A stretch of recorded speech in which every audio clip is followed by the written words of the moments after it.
Marissa Kennedy was a bright and hopeful 10-year-old girl living in Stockton Springs, Maine. Her smile lit up rooms, and her teachers described her as kind-hearted, eager to please, and always willing to help her classmates. But few knew the pain she was enduring behind closed doors.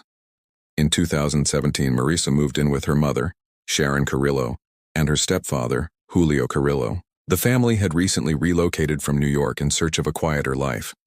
Marissa's biological father was not involved, and the move further isolated the girl from other relatives who might have noticed what was happening.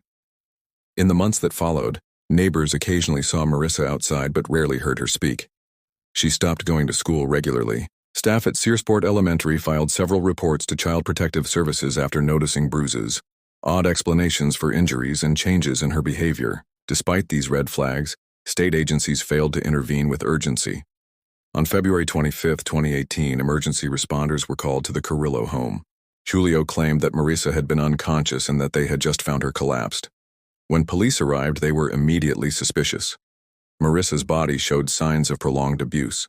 Her injuries were extensive and appeared to have been inflicted over time.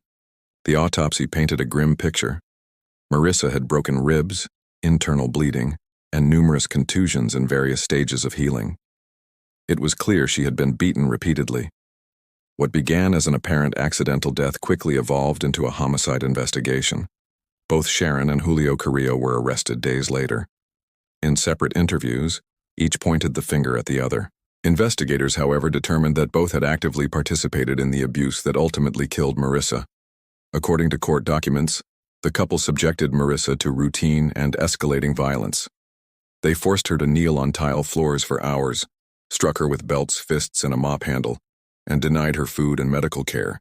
The final beating occurred just hours before her death. Public outrage swept across Maine. The tragedy prompted a review of the state's Child Protective Services, which admitted to systemic failures in following up on multiple warning signs. The governor called Marissa's death a wake-up call and pushed for legislation to improve child welfare oversight. Julio Carrillo eventually pleaded guilty to depraved indifference murder and was sentenced to 55 years in prison in 2019. Sharon Carrillo stood trial separately.